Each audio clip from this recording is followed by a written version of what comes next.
Hey guys, how you all doing? Great to be back. It's Will here, back once again for another fight card prediction. We're going to be breaking down UFC Fight Night 98, or the Tough America finale, Tough Latino America finale. Dos Anjos versus Ferguson in your main event here. Some really good fights throughout the card. Looking forward to breaking that down. First and foremost, just want to say thank you to everybody who came down and when I was at Manchester for 204, my last video card prediction. It was just really nice meeting some viewers at this, and I managed to buy you a few beers, so it was always good. As always, you can follow the good group of people down below me there. I always put them in the drop down box with links to their stuff. You have to go check them out. Half the Battle, Z's MMA, MMA Kelton, Severe MMA for all your best kind of news over here up in Europe, and especially in Ireland, especially with 205 coming. You have to keep locked onto that one. The Bookie Beatdown, one of the best fight week musts that you should view out there for your DraftKings purposes. So Cody and Paul do a great job with that.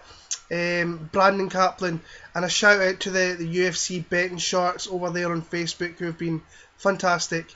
I'm just going to put this out straight away. I am doing a giveaway here of a signed Conor McGregor picture that I received. I think it was 3 years ago. I managed to find there. I actually got a few here. I have Michael Bisping and signed Michael Bisping. I've got Alexander Gustafsson. There we go. And I will have a Misha Tate one, which I've just got off UFC rewards here. So I'll be giving them away. You have to come and follow me on Twitter at WillMartin7MMA to find out how you can be in with a chance of winning those pictures there. Conor McGregor will obviously, it'll be up for grabs on the UFC 205 prediction video. I will do something in the drop down box there, but you have to come and follow me on Twitter to be in with a chance of winning that. Okay, let's go on with this card. We're going to get straight into it. We're starting in the featherweight division. You have to excuse me a little bit. I'm not been feeling well the last few days. A little bit under the weather. So, yeah, but we'll get into this. Enrique Barzola against Chris Avila. I'm not going to talk about Chris Avila because I was pretty high in this guy before he went to the UFC, and you can clearly see this guy shouldn't be in the UFC. Did very little in that fight with Artem Lobov. I don't think Artem Lobov did too much except for leg kicks, and just like a typical Diaz brother, doesn't check them and just throws out that long jab there. This is too soon for Chris Avila. Enrique Barzola got robbed last fight. I picked Kyle Bochniak and he won that fight, but when it went to the scorecards, I had a funny feeling it was going to go to Bochniak. I just had that feeling. Enrique Barzola shouldn't take that as a loss because it really wasn't. Gave a great performance of himself. Very, very good combinations. Was in and out very quick.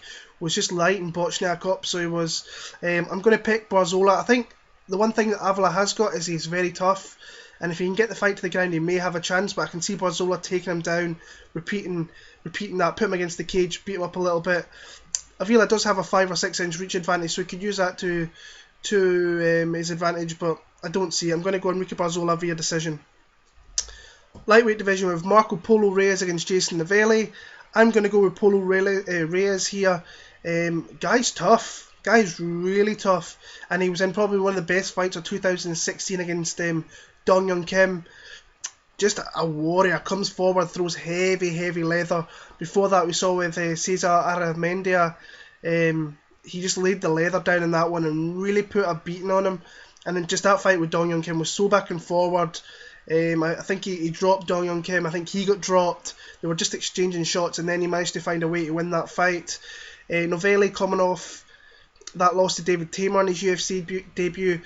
I don't think he does well with overlap. If he can't put his best foot forward and be the aggressor in the fight, I think he struggles, and David Tamer did that, and I think Polo Reyes could definitely do that as well. I think that Novelli has to keep this fight at distance and really work from distance. I think Polo Reyes is going to find a way to put him against the cage, against the clinch, and just find shots, get inside and really hurt Jason Novelli. I like Marco Polo Reyes, and I like him via TKO in round number, I'm going to go early round number 3 once both. You've got to remember, this is in Mexico, so high elevation. I think Reyes will be used to it a little bit more, so I'm going to go Polo Reyes early 3rd round TKO there. Middleweight division, we have Sam Alvey against Alex Nicholson. This was a fight that came over from the Manila card that got scratched, and I see a lot of people picking Sam Alvey and a lot of people downplaying Alex Nicholson a little bit, and I'm a little bit kind of wary of that, but I am going to pick Sam Alvey. Here's the reasons why. I think that he's just a vastly experienced fighter who's fought twice within the last few months, and he's shown both facets of his game, winning by TKO against Kevin Casey and submitting Erick Spicely, which I don't think many people out there would have predicted that. All around, just a really good pro, but I do believe he can get got at, and Alex Nicholson is that kind of fighter. He's got some big power for that division, and if he catches you with stuff, catches you with some shots, you will go down, but he is very open, and Sam Alvey has some huge power of his own. I think he's got the better wrestling game if he decides to use it as well. But with Nicholson, you really have to be careful with this guy, because he does throw a lot of spinning back fists. I think he did that with his Devin Clark in his last fight there. Was losing that fight, was going to lose that round, and managed to find a way to get a stoppage in that one. I just think that if Sam Alvey fights smart, is patient, I think that Nicholson's output will wane as we go into the kind of second round. I think he'll come out looking to blast Sam Alvey and make that name. If he could take out Sam Alvey in the first round, that's a big scalp there. Don't see it. I think that Sam Alvey's going to want to put the pressure on himself, put Nicholson against the cage, and really try and grind him, and then find a way to finish. Maybe by getting him to the ground like Sikhanov did. I think Sikhanov is maybe a little bit better than Sam Alvey down there, but I say Alvey's very underestimated. I'm going to pick Sam Alvey. I think his heavy hands are going to come into play in the middle part of this fight, and I think he's going to finish Alex Nicholson. So I'm going to go a second round TKO for smiling Sam Alvey there. Bantamweight division, we have Henry Briones against Douglas Silva de Andrade. I'm a little bit all over the place with this fight, because both guys have been out for so long. I mean, last fight for Henry Briones was 14-15 months ago at UFC 189 against Cody Garbrandt, which I thought he gave a pretty good account of himself. I don't think Garbrandt fought to his top ability in that fight, but Briones, a tough veteran of the sport, come off the Ultimate Fighter Latino America, and I think he had a couple of fights scheduled, maybe Brad Pickett, and he had to pull out with them. I think the London one was when Rivera came in, so yeah. But Douglas de Andrade, he's been out even longer. He's been out like 18 months. His last one was against Cody Gibson there. Very close fight. I won't be betting this fight in the slightest, or putting him in parlays or anything at all. I'll be straight avoiding this fight, but my pick will be, I was going to go with Briones, but I'm going to change it to Douglas de Andrade. I think he's got the better grappling game, and I think if he wants to win this fight, he has to take it down there and just put his will on Henry Briones and just try and work on him. I can see this fight being pretty sloppy, a lot of kind of heavy hands being thrown, but a lot missing. I'm going to go with Douglas de Andrade just with the fact that I think he can get takedowns in this one. Not overly confident in the pick, I must admit. I'm a little bit 50-50 in this fight altogether, but I think that Andrade can take the fight to the ground and get rounds down there. So I'm going to go via a very close, maybe split decision victory there for Douglas Silva de Andrade. Welterweight division, we have Erick Montano against Max Griffin. I don't rate Erick Montano in the slightest, but he was winning that fight with Randy Brown, or he was on his way to winning that fight with Randy Brown not so long ago in Texas. I just thought that, first of all, I thought Randy Brown fought a pretty stupid fight, not a good game plan for what he was doing. I thought if he could keep at distance and use his range, he would easily beat up Erick Montano, but was not in the slightest. Did get subbed in the third round. I don't really rate any of the Montano brothers. I don't think they should really be in the UFC. But should Max Griffin be in the UFC as well? Who knows? In his first fight, totally out-grappled by Colby Covington. That's a tough fight for a UFC debut, because Covington is a fighter he is gradually making his way up that welterweight division. So yeah, I actually like Max Griffin this one. I think these guys are going to go at it a little bit, and Max Griffin, I think, has the more power. I think that Montano has the more length, but I think the better combinations and the more accurate fighter is Max Griffin. If he can stop the takedown, I think Montano's going to want to take this fight down there, personally, because he saw that was a clear advantage that Covington have. I know he's not the grappler what Covington is, but I think on the feet it could get really there could be big shots exchanged, but I think Montano's going to want to use those big shots to put Griffin against the cage and easily find a way to take him down there, where I think Max Griffin has to use that movement and get himself, he needs to be the aggressor and push Montano against the cage, because in his previous fights before the UFC, Max Griffin, once he got the guys his opponent against the cage, he unloaded some big shots and got finishes from there.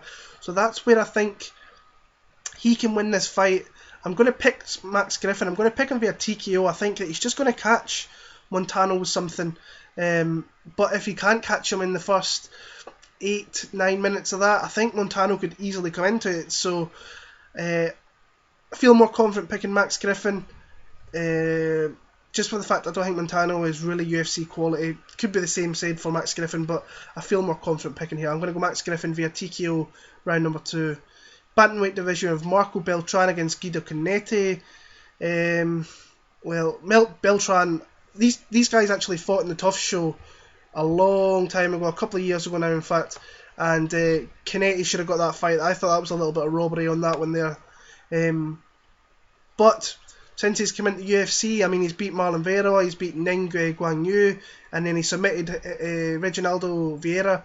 He's making those really big...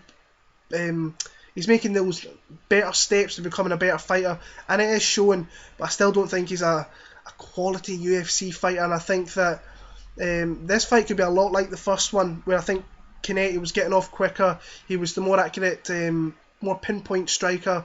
He pants his feet and he was hitting Beltran with some shots. Beltran was giving them back in all honesty as well, but I mean it's actually been a while since Cannetti's fought. I think it was well over a year ago, August 2015. He fought UFC maybe 180, I think it was, and he beat Hugo Viana, who's always a tough guy to face. And he won that unanimous decision there, and he lost to Henry Briones before that. It was UFC 190, sorry I should say, that he won that fight with Viana. I just think it's going to be close. I think it's going to be sloppy, and another fight I'm not betting or picking on DraftKings or anything at all, but I like Guido Canetti, not by much. I'm going to go a split decision there for Guido Canetti. Not 100% sure in that fight. Beltran has shown progression in his 3 fights in the UFC, but I just think that Canetti is maybe... I think Canetti has the beating of... I could have the beating of him. So that's what I'm going to pick. I'm going to pick Canetti via decision. Bantamweight division, we have Erik Perez against Felipe Arantes. I think this is a lot closer fight than what a lot of people are saying. I've seen people on Twitter talking about this fight. I think Arantes is a live dog in this one and has a very good chance of winning if he can keep it. The guy always seems to get taken down and can never stay on his feet. I think on the feet it's pretty 50-50 with these guys. But once it goes to the ground, I think Perez is the better grappler. I think Arantes has submissions to his name, but he does get taken down too easy, and I think Perez is just a tough guy to face, especially in Mexico. He has a really good gas tank. I don't think his fight IQ is overly great. In his last fight with Francisco Rivera, he wanted to trade, and to be fair, he did okay, but he got hit with some big shots, and I thought he had a clear way to winning that fight by initiating the grappling, the clinch work, and taking the fight to the ground, and just using what I think is his best forte of his MMA game, is his grappling and laying there and being just doing enough to kind of win rounds. I think I've seen a few people on Twitter betting Felipe Arantes. I don't think that's a bad bet in this, but I just don't feel I can pick him in this one. I'm going to go Erik Perez via decision. I think that grappling will come to the forte here, and just he's pretty good. He's light on his feet. He's going to keep going for those 3 rounds, those 15 minutes, and I think he'll probably get the better shots off on the feet. So I'm going to go Erik Perez via unanimous decision there. Moving on, we have the UFC debut of a girl I've been looking forward to seeing in the UFC for a very, very long time. Alexa Grasso makes a UFC debut here as she faces Heather Jo Clark in the women's strawweight division. I'll put this out there now. I think Alexa Grasso is the future, or she could be the future of the UFC strawweight division. I think she's that good a fighter, and for the last 2.5 years I've been watching her. Before she came into Invicta, I've seen her fight there, looked very impressive, and ever since she's come into ever since she went into Invicta, she's looked nothing more than impressive.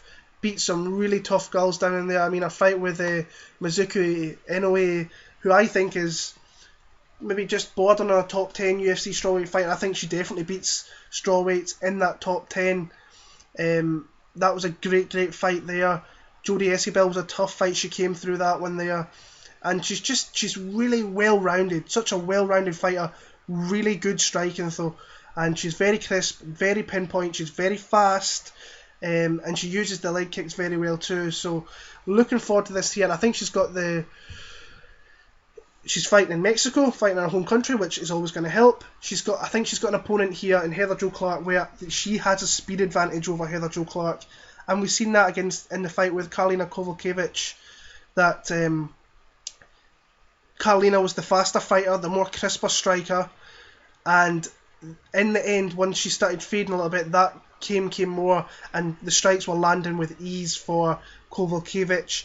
I think Alexa Grasso is going to make a big statement here in a UFC debut, and I'm going to pick her to win via TKO. I think she could get on the first round as well. I think if she comes out with a fast pace and stops the takedowns, I think that Clark's going to want to take this fight to the ground or put her against the cage and just grind on her. I think that Alexa Grasso has just got... there's something about her. I've really liked her since I seen her a few years ago. I think she's only just literally turned 23 years old.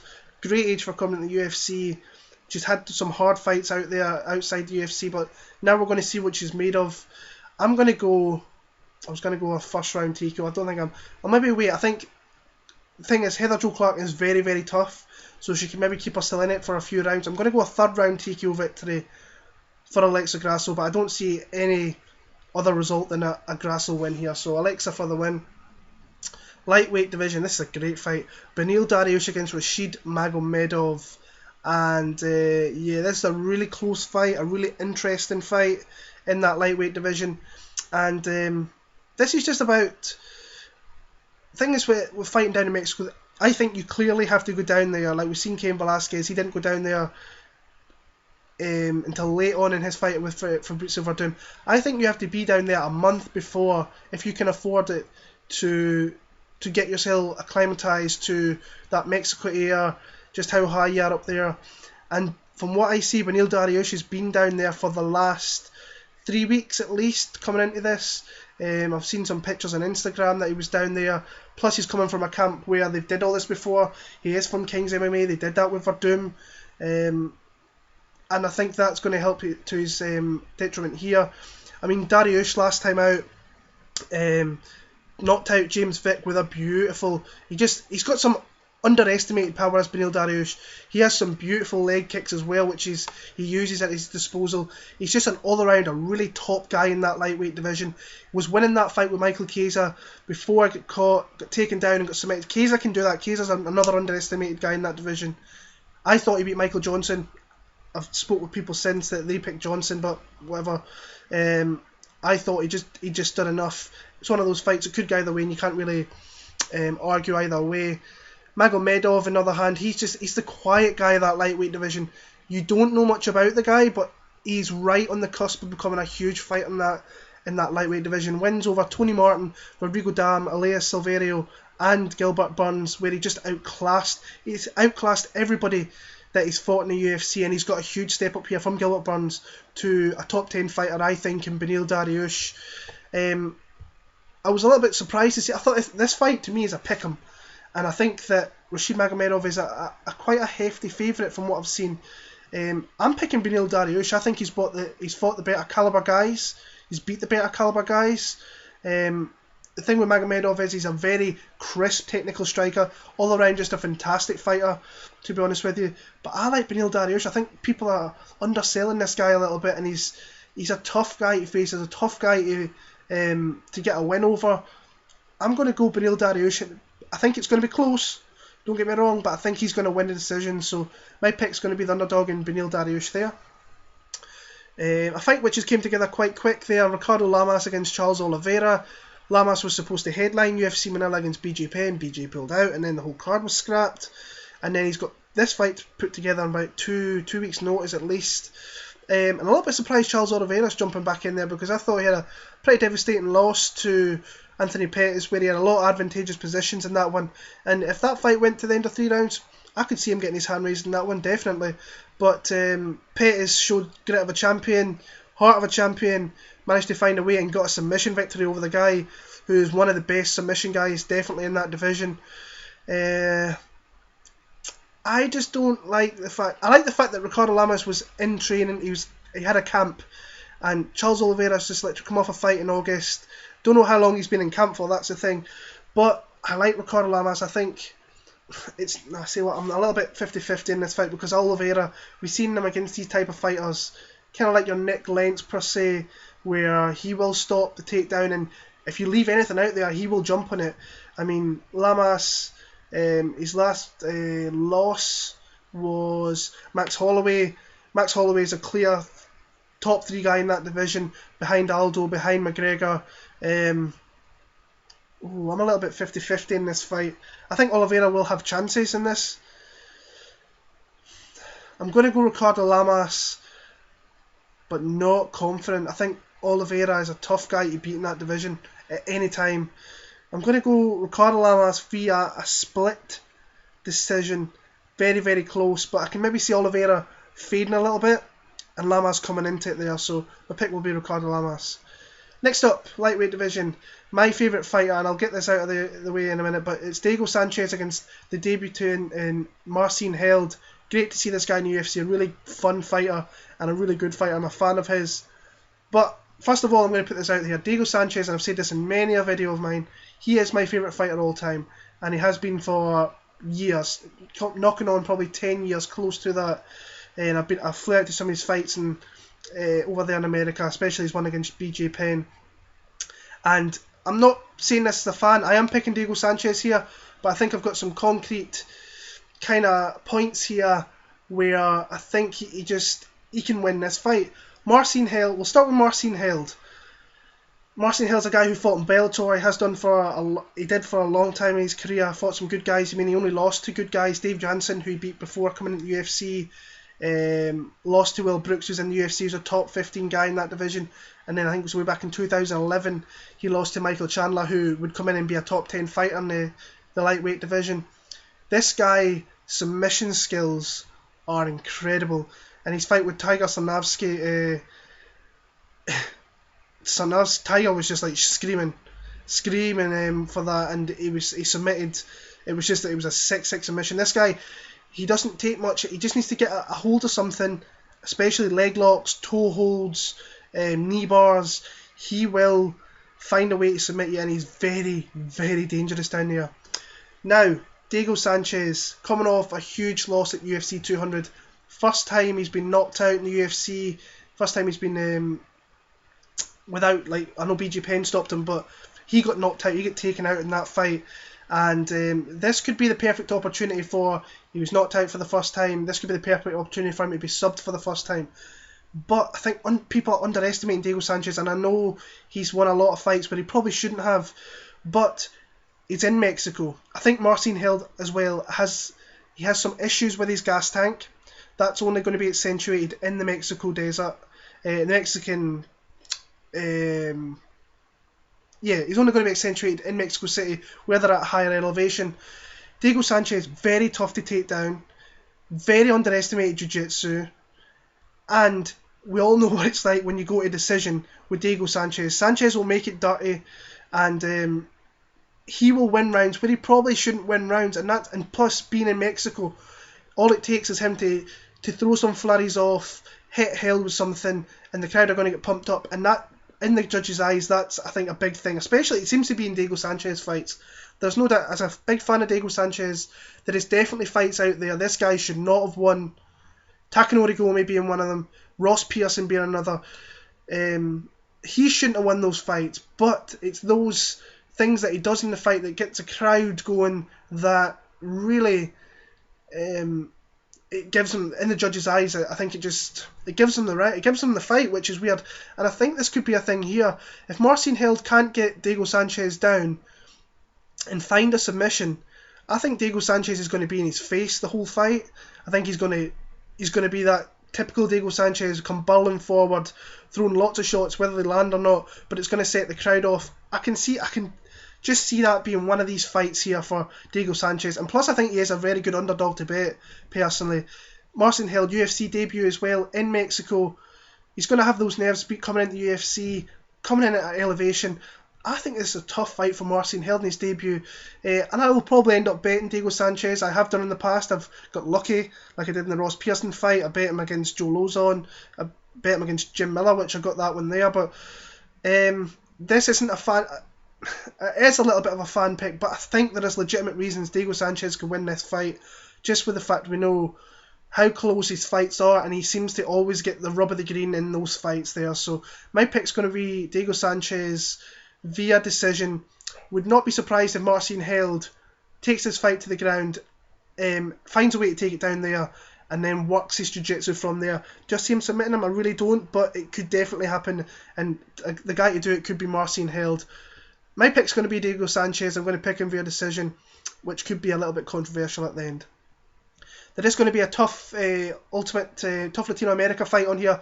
Martin Bravo's already in the final. There is two other guys, I forget their names off the top of my head, who will fight this week to see who's fighting on that card next week in Mexico. So I'll put that in the drop down box, so I'm picking there. But the main event of the night, we have Rafael Dos Anjos against Tony Ferguson. I've already got a bet on for this fight. It's under 3.5 rounds, which my man, best fight pick, Stan Levy, put me on to.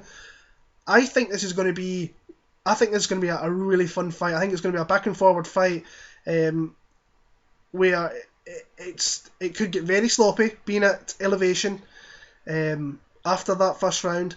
But we all know what Tony Ferguson's like. He's always in these all action fights. His fight with Lando Venata, he got cracked in that one, and he got hurt pretty bad against the guy coming into the UFC. He had nothing to prove, nothing to lose, and came in there and gave one of his the best performances we've seen in 2016. He really troubled Tony Ferguson in that fight, but Tony Ferguson found a way to win the fight, to find a stoppage using that beautiful submissions that he's got. He's got great jiu-jitsu. Before that with Edson Barboza, that was a sick fight, so back and forward, so much action, and just a great fight overall. But my pick, I'm going to pick Rafael Dos Anjos in this one. I think he's been a little bit, I think he's the favourite for this fight as well, which I think is the right call. As I say, he's out there in Mexico with Rafael Dos Anjos, with Beneil Dariush already. I think that's going to play into his wheelhouse a little bit.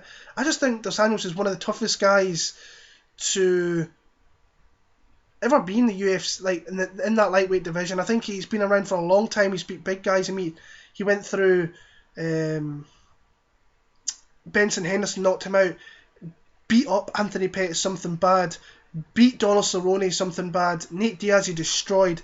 And this is why Eddie Alvarez, his win back in the summer was fantastic, because nobody really does that to Dos Anjos, especially the last few years, and he went out there and took that and stopped him. I just think Dos Anjos, he can match up everywhere with Tony Ferguson. I know Ferguson's a little bit of a local fighter. He's crazy. He'll throw funny stuff. He's got he's just a really fun fighter to watch, really unorthodox, and he'll throw a lot of funky stuff. But I think if Dos Anjos stays technical and doesn't kind of overexert himself, he can get. I think this fight is going to go at the ground, and I think he could catch Ferguson down in there.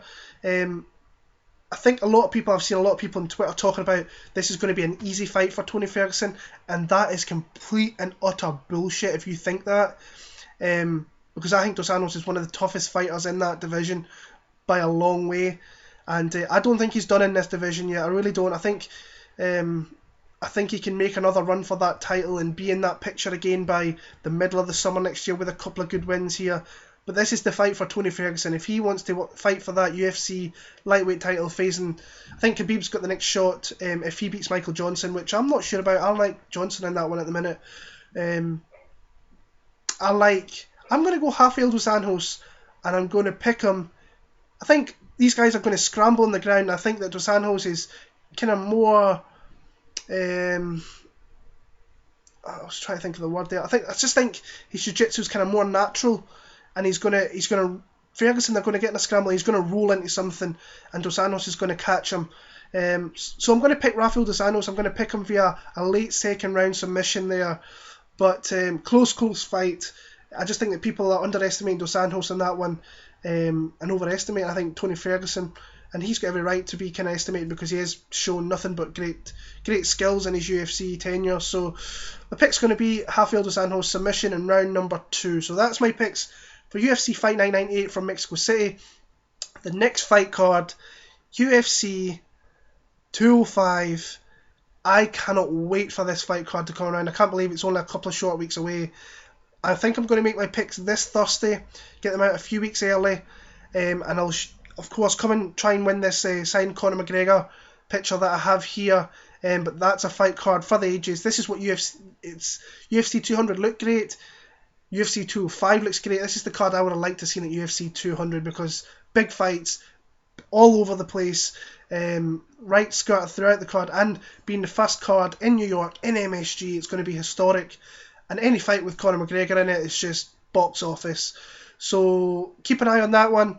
Come follow me on Twitter, WillMartin7MA. Follow all the good guys down below, which I'll post their links down there because they are the best guys, in my opinion, within the sport and the stuff that I look at week in, week out, shows, podcasts, interviews, you name it, you need to go follow these guys. Predictions, I'm a predictions guy, so I always try and help those predictions guys out. Go subscribe to those guys and just listen to their content. As always, I thank you for watching, and if you can share and comment, let me know your picks, it would be greatly appreciated. I will see you all very soon for the UFC 205 predictions.